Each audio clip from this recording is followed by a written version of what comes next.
Om Vakratunda Mahakaya Surya Koti Samaprabha Nirvignam Kuru Me Deva Sarva Karyeshu Sarvada Saraswati Namastubhyam Varade Kamarupini Vidyarambham Karishyami Siddhir Bhavatu Me Sada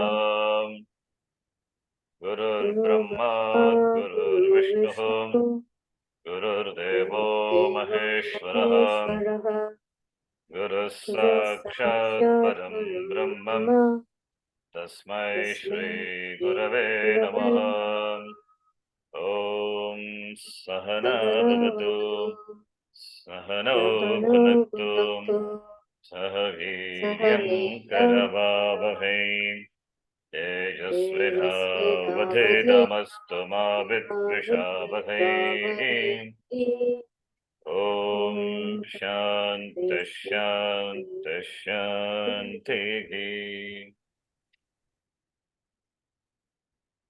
Atha Dvitiyodhyayah अथ द्वितीयोऽध्यायः Arjuna Uvacha Arjun उवाच Katham Bhishmamaham Sankhye कथं भीष्ममहं सङ्ख्ये Dronam cha Madhusudana द्रोणं च Madhusudan Ishubhif Pratiyotshyami इषुभिः प्रतियोत्स्यामि Pujarhavarisuddhana. पूजार्हावरिसूदन. So from here, from fourth shloka, we are supposed to continue. The chapter we saw, this chapter begin with Sanjaya Uvacha. Sanjaya reported to Dhritarashtra that Arjuna, having lamented, he dropped his bow and arrows and sat on the chariot. To him, Bhagavan Krishna used very strong words and admonished him. Kutastva kashmalamidam iti vishame sampastitam anaryadustam asvargyam akirtikaram. This kashmalam, from where it has come upon you. Therefore, give up your this unmanliness. Give up your this unmanliness. It doesn't befit you. Na tat tvai upapadyate. Therefore, giving up tyaktva uttishta he parantapa iti, the klaibyam and hridaya daurbalyam, all these are words which are very strong. That will directly hit Arjuna. So therefore now, Arjuna, who sat with rejection on the chariot in the midst of the battlefield, now he says, in response to Krishna, Katham Bhishmamagam Sankye Dronam Cha Madhusudana Ishubhihi Pratiyotsyami. How shall I fight? Pratiyotsyami. Future tense, Ritflakara.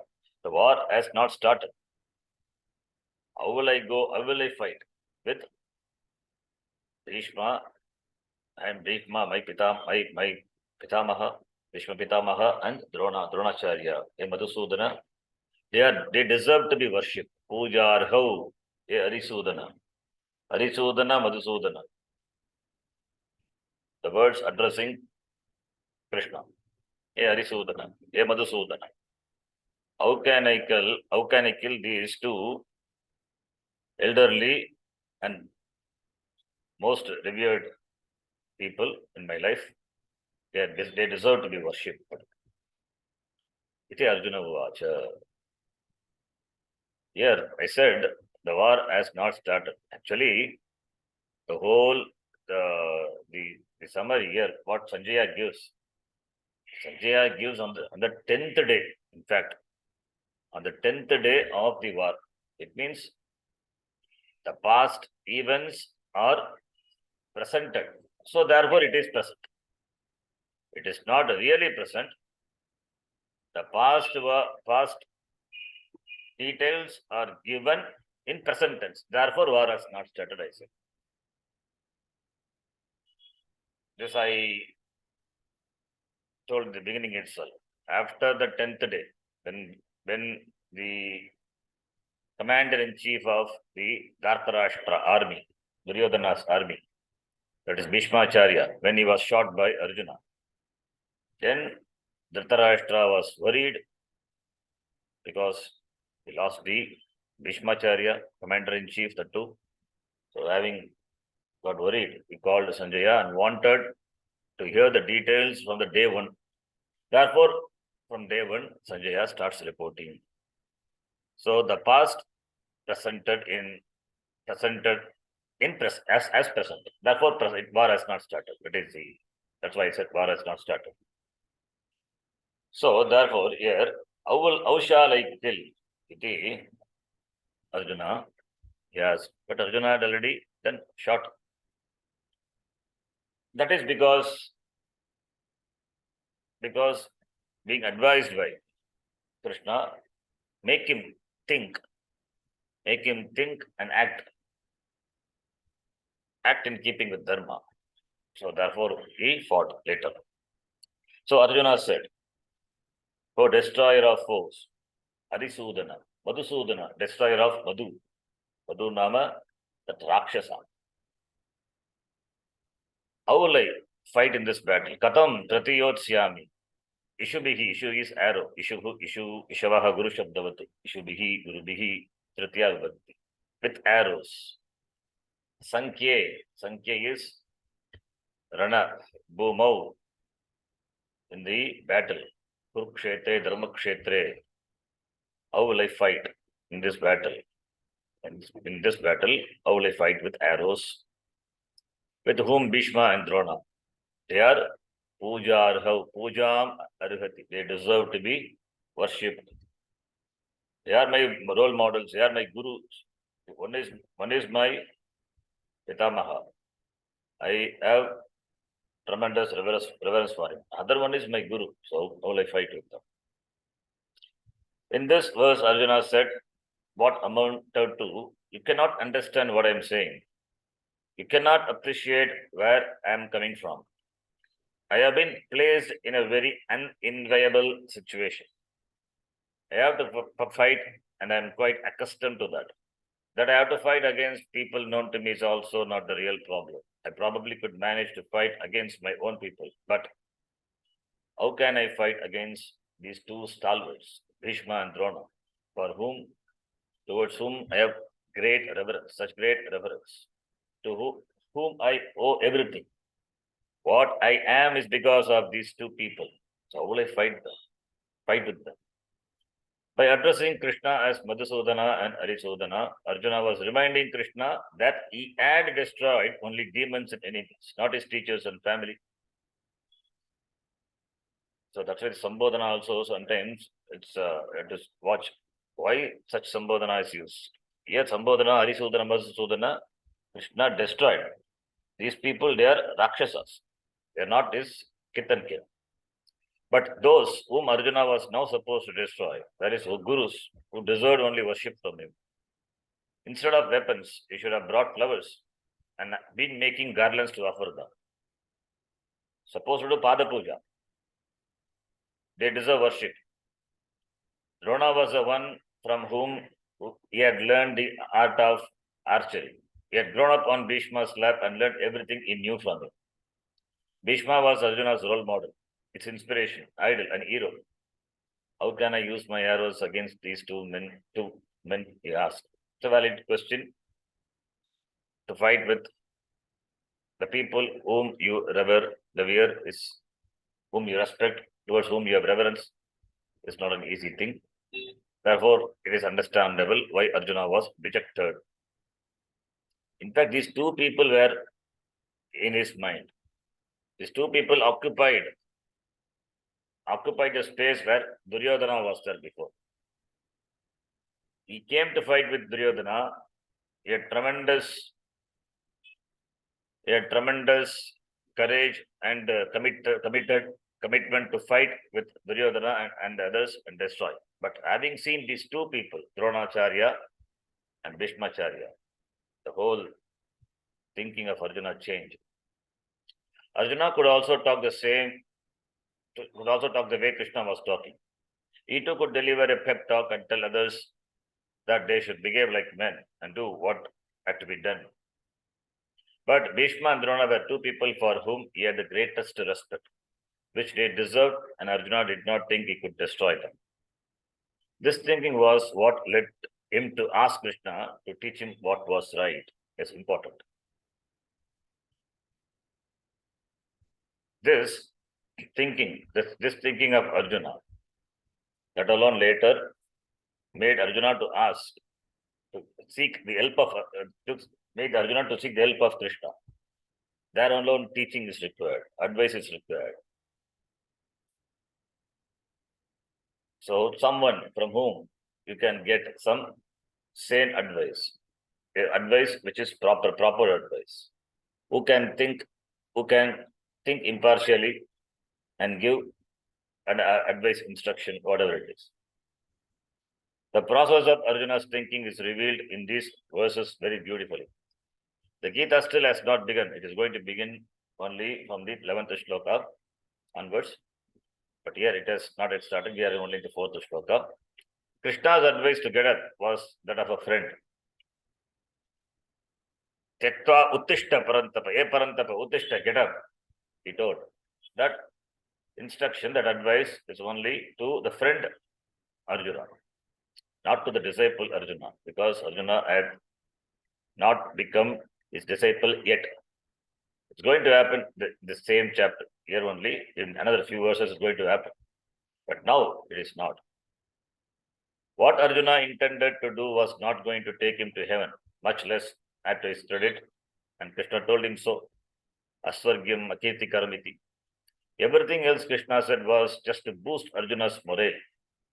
Klaibyam masmakam of partha. Give up your the unmanliness, lowliness. Hriday durbalyam, weakness of the heart. Give up. Naturally, Arjuna was surprised that Krishna was saying these things like, don't get into the eunuch-like state, napumsakalinga, klaibyam, klibasya bhavaha, neither man nor woman, that state, and so on. Since he was not accustomed to be spoken as a weakling, Arjuna we can never think of Arjuna being a weakling. And Krishna very well knows he's not a weakling. And therefore, Arjuna was never accustomed to be spoken like this, a weakling. Given the words he used, Krishna seemed to be thinking of Arjuna as a coward. Not only Krishna, in fact, many people, they wrongly think when they the beginning when they study Gita, Arjuna became a coward. It is not. Arjuna was never a coward. Man of courage. And what happened to him, it's only a temporary disturbance. And that was corrected by Bhagavad. So Arjuna was never a coward. So Krishna seemed to be thinking of Arjuna as a coward. This is also thinking of Arjuna. Arjuna thinks that Krishna seemed to be thinking of Arjuna as a coward, someone who had to be told to get up and do what had to be done. Oh, in whole life of Arjuna, Arjuna would have never been instructed by anybody to get up and fight, thinking that Arjuna was as a coward. Nobody would have done. And Krishna had done. The words of Krishna looks like that, seems to be like that. Arjuna had never heard such words in his lifetime. Yes. And certainly never expected to hear them from Krishna of all people. In fact, I didn't read Arjuna had never heard such words in his lifetime. I just said, and here it is there. Is that it's a coincidence or what is that? I don't know. Maybe thinking in line what the line of Swamiji, thinking in line what generally as sadhaka will think. Anyway, therefore, he wanted to counter all of Bhagavan's statements. Therefore, he said, it is easy for you to tell me not to have this weakness. However, the problem here for me is not fear. Arjuna was never afraid. How can he be called a coward? How can he withstand to be called a coward? That is not why I want to leave the battlefield. I want to leave because of compassion and my concept of dharma, which holds that dharma can be protected only by protecting the dharmis. Very important statement. It is valid, and Arjuna had understood this part clearly, but his withdrawal from Yuddha, that is not proper. Dharma can be protected only by protecting the dharmis. That is absolute. That is truth. That is the truth. Absolutely true.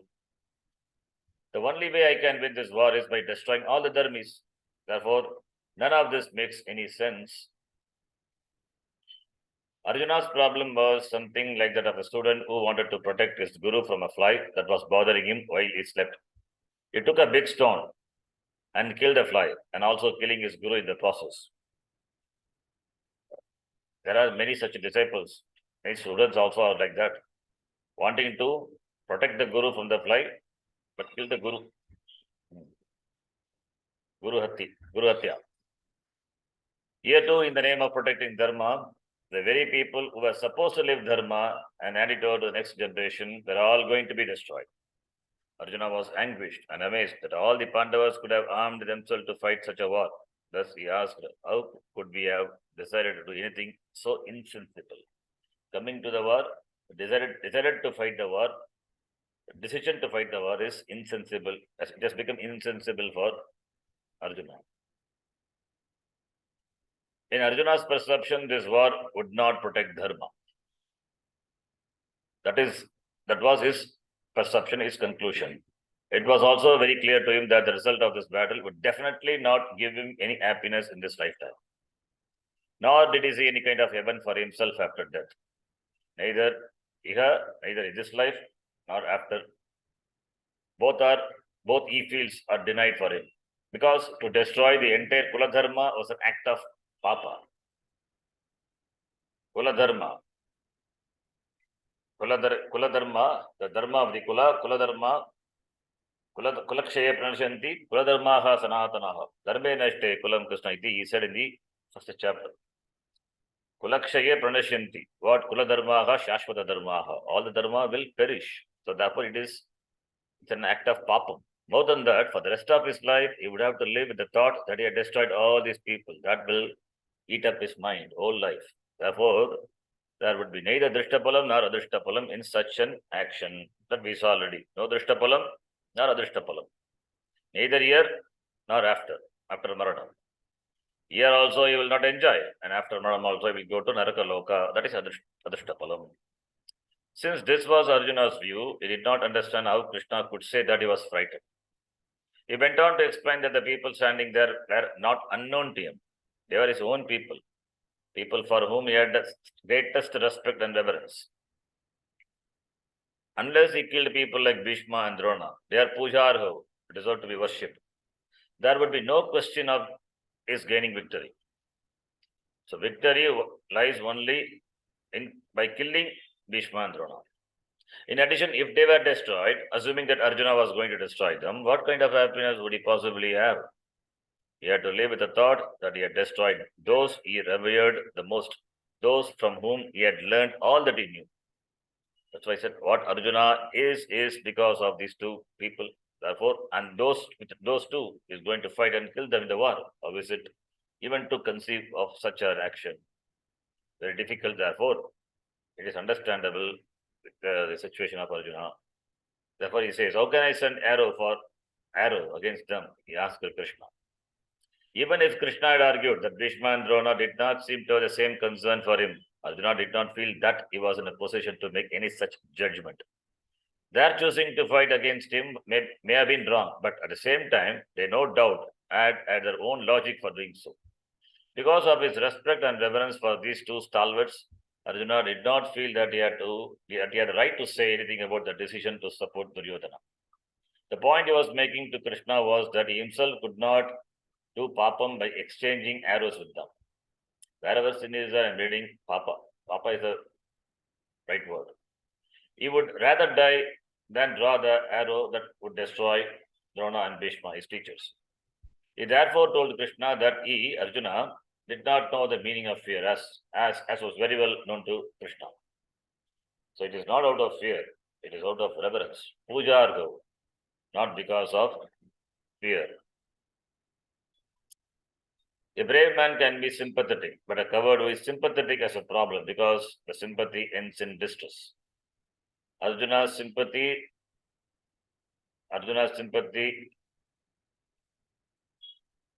being a brave man, he can have sympathy. Arjuna's sympathy is not because of cowardice. Arjuna is brave, at the same time he is sympathetic. So therefore, a coward who is sympathetic has a problem because the sympathy ends in distress. This kind of sympathy is of no use. Whereas when a resourceful, courageous, skilled person, we cannot dharmika purusha, is sympathetic, that sympathy can be useful to the other person. A brave man should be sympathetic. That is also a lakshana of a brave man, should be sympathetic. So too, a rich man should be magnanimous and a knowledgeable man humble. Vidya vinaya sampanne. Vidya should bring humility. Vidya, the knowledge, should make a person humble. Vidya vinayam dadati. A knowledgeable should be humble, and a rich man, dhanikaha, should be magnanimous, should be a noble person doing charity work. Similarly, brave man should be sympathetic. Knowledge and humility, money and magnanimity, power and justice, and strength and gentleness, these supposed to go together. These go together, but supposed to go together because that combination is rarely seen. Knowledge and humility supposed to go together. Money and magnanimity should go together. Power and justice, because absolute power corrupts absolutely. That statement also is that power and justice should go together. Strength and gentleness, for Arjuna, that should go together. A person having only one of these attributes, such as power or strength, without the justice or the gentleness that goes with it, is capable of destroying others. So, Duryodhana has power, but no justice. Arjuna has strength and as well as gentleness, both. Therefore, Arjuna refrains himself from this war. Whereas Duryodhana, since he has commands absolute power and no justice, therefore he was ready to destroy the entire population. Arjuna was a brave man, a courageous man, a mature person. A mature person can be sympathetic. A problem arises, however, when there is confusion. Yes. Arjuna's confusion was that of a mature person. So it is valid that a mature person also getting confused. Vedanta cannot be taught to an immature person. Here, another important thing here is that why Arjuna was taught Vedanta.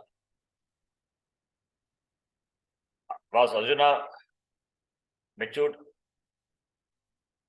And that too in the middle of the battlefield, what is the need?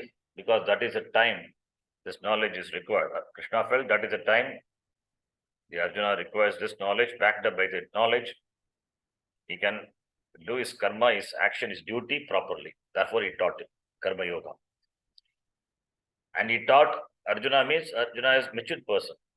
He gave the knowledge of Vedanta to Arjuna means Arjuna is sadhana chatushtaya sampanna, a mature person, not an immature person. Therefore, Vedanta cannot be taught to an immature person. Instead, he or she can be taught something else, something that will resolve a particular problem. That is what most of the people in the world they want. They want that knowledge or that thing which can solve the problem. Hardly people want Vedanta to solve the basic problem. That shows a sign, that shows a maturity, level of maturity. The sign of maturity is asking for knowledge. When the person has done enough homework and when asking for knowledge, that will destroy the basic problem, then that person is a mature person. He has understood. He has understood what the impact of samsara, the pain of samsara. The samsara, first of all, has to be recognized. So that person is a mature person who has understood the problem of samsara. and therefore wanting to get out from this problem, asking intelligent advice. That person is a mature person. And samsara could come in, the problem of samsara could be in any form, could come to person in any form. And for here, Arjuna, it has come in the battlefield, in the form of the war between the Kauravas and the Pandavas. And on the Kaurava side, he had to see his most revered teacher and his grandfather.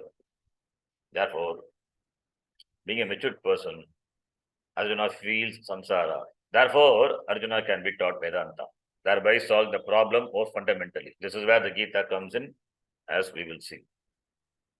Arjuna presented his case beautifully. Krishna destroyed demons and enemies. But here, those who were to be destroyed were Arjuna's teachers and relatives. Drona was a teacher who was not against Arjuna in any way. What Dronacharya did, but here Arjuna had to fight with Dronacharya also.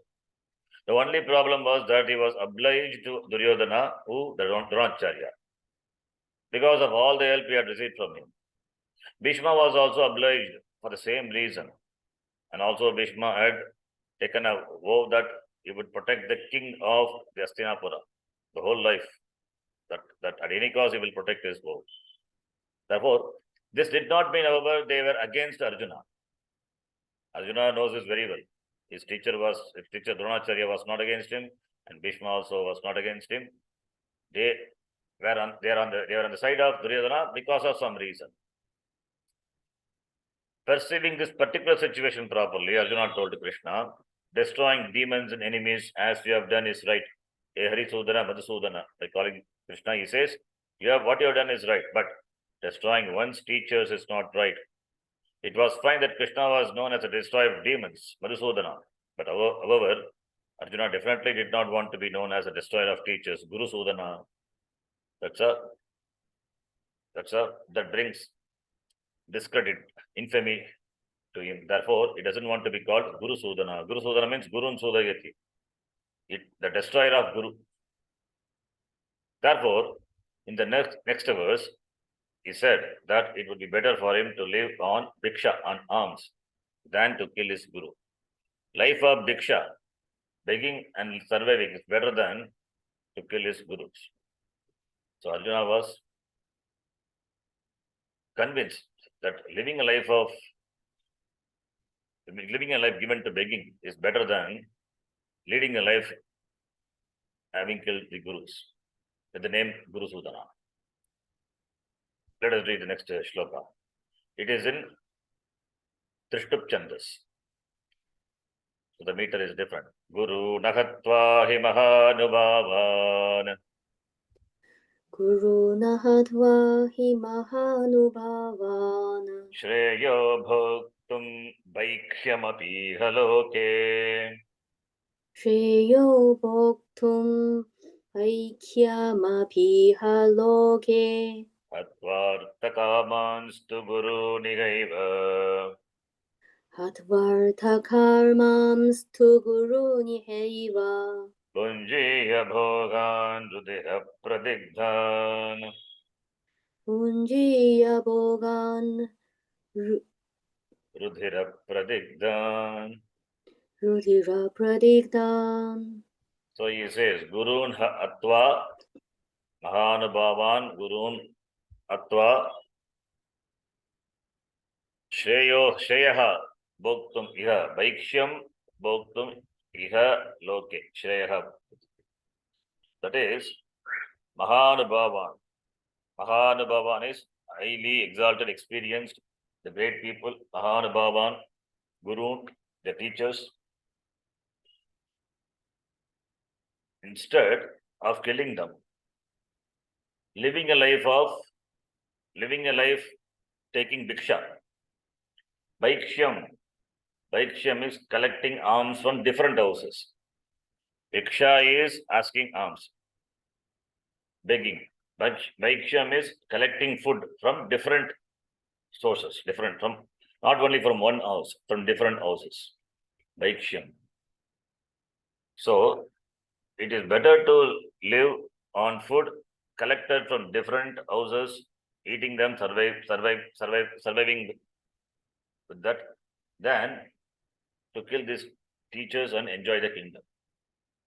Survive with food, whatever food you get by begging from others, instead of killing these people and enjoying the kingdom.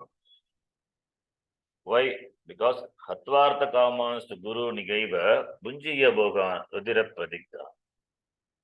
Gurun Iha Eva Hatva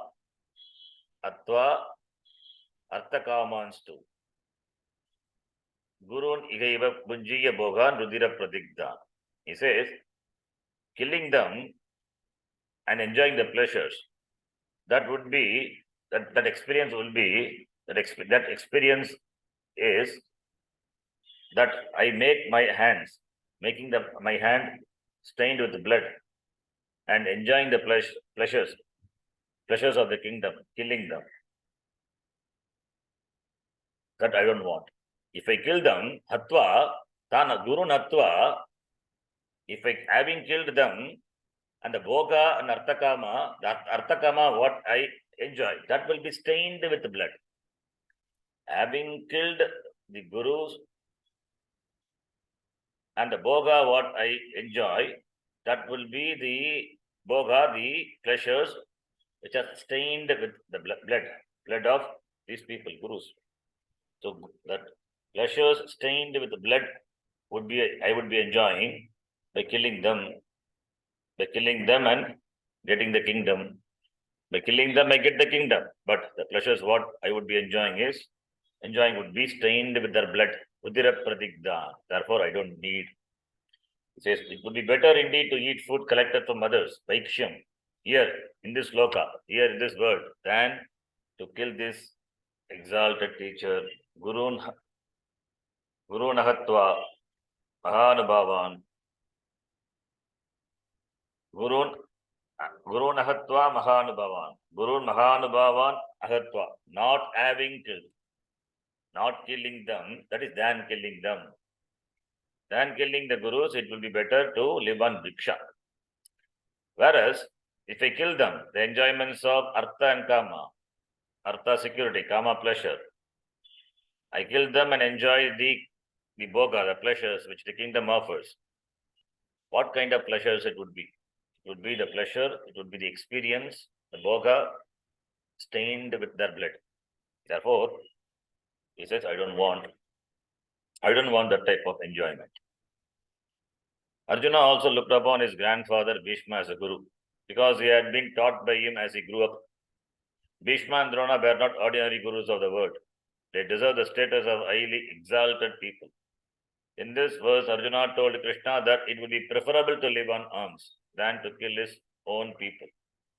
It is absolutely understandable to kill such guru, that the one whom you love so much, whom you love and reverence, how to kill them. Instead of killing them, better to live on Diksha and somehow survive and die. Bhaiksha means collecting food from others. Collecting food from others, something that only sadhus are entitled to do. So that shows Arjuna is slowly entertaining the attitude of the sannyasa. Sannyasa, that idea seems to be cropping up in the mind of Arjuna. Bhaiksha, Bhiksha, collecting food, that sannyasi only can do. Brahmana, Kshatriya, Vaishya, Shudra, for all if the Varna and Ashrama, this is Varna, Ashrama is Brahmachari, Grihastha, Vanaprastha, Sannyasa last stage, Ashrama. So that being a Kshatriya, now Arjuna, being a Kshatriya asking for Bhiksha itself is wrong. And also being a Grihastha, now he wanted to take sannyasa. That sannyasa, that idea, that thought, that can be seen in the word Bhaikshyam, collecting food from others, living on alms, begging and surviving. That only sannyasis are eligible to do. Sannyasis, sadhus, they take only a little from each person so as not to be a liability on anyone. That is, sadhu will take only little food from each house. They will not collect the whole food because they don't want to cause burden to that family. Only a little from each house so that they get a good meal and they consume. Again, second day they will not go to the same house. They will find some other house. That is how sannyasis, sadhus, they are supposed to live. The whole process of Arjuna's thinking was changing. In fact, his mind had already gone to this way of life than to fighting the war. Yes, this way of life means the sadhu way of life. Arjuna knew that if he left the battlefield, he would have to go to the forest. Previously, he had counted on this day to retrieve the kingdom, and he had been looking forward to it for a long time. He had gathered all the weapons he needed, but the day came, he decided not to fight. What else was left for him to do but go to the forest and live a life of arms? He could not remain in the kingdom. Only from the distant mountain people could he hope to collect a little food on which to live. This was all that was open to him, and he was ready for it. He wanted it, in fact.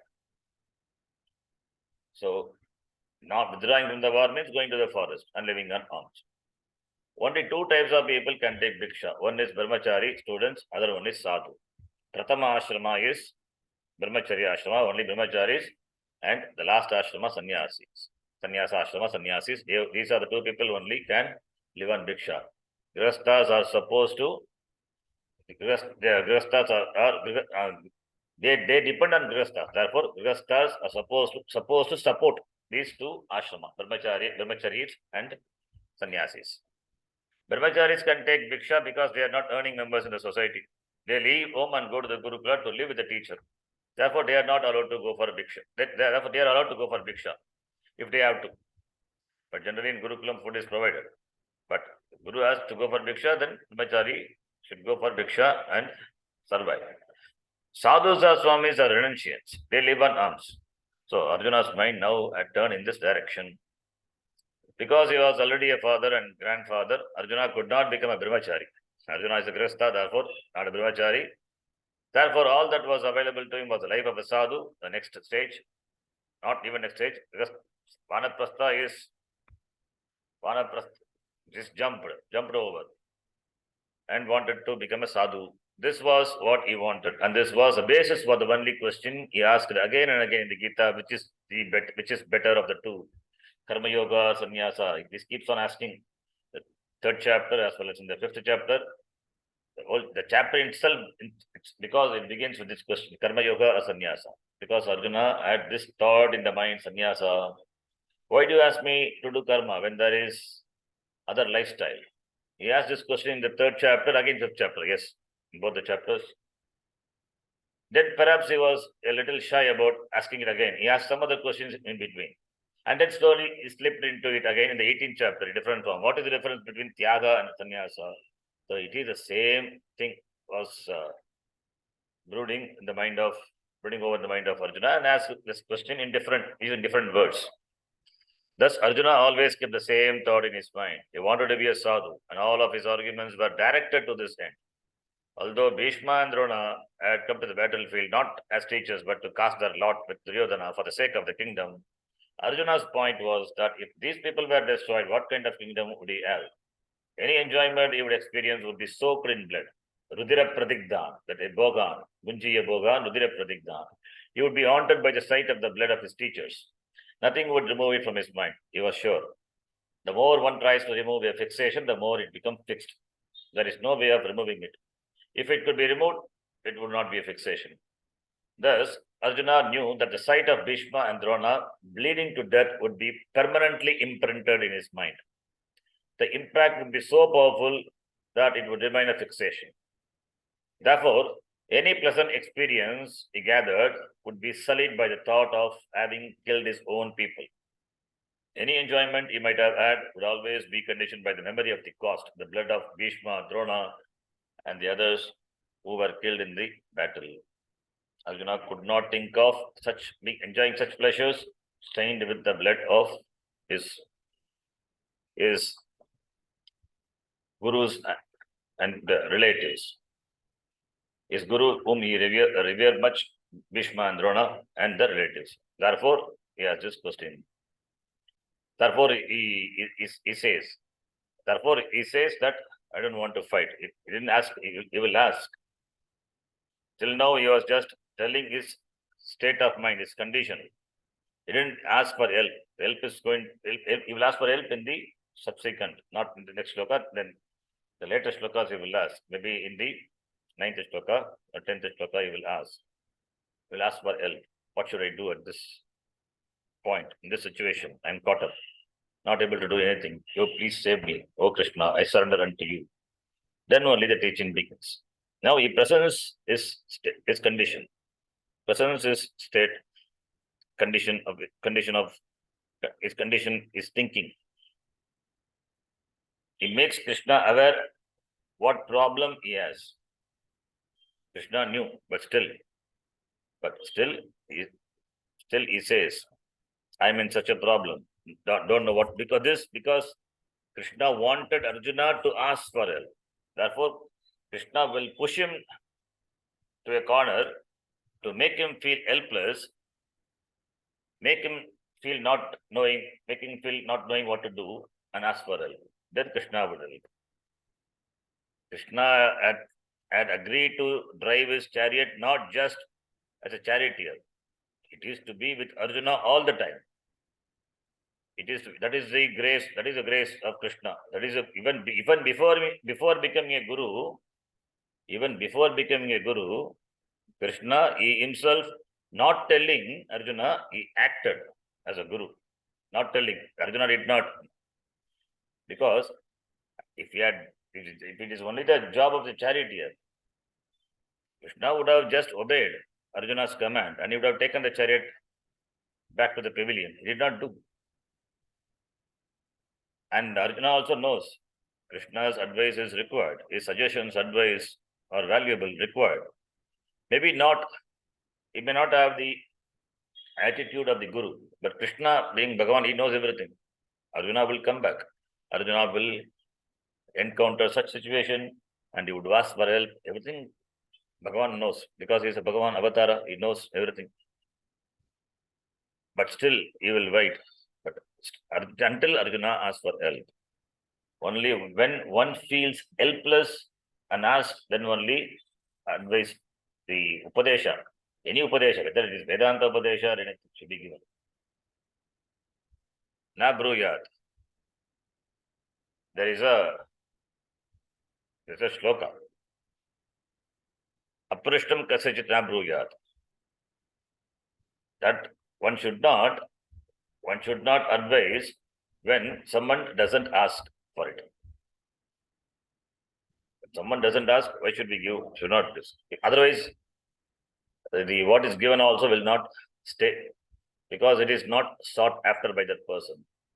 So therefore only when it is asked, it is taught. So Arjuna Arjuna not yet asked.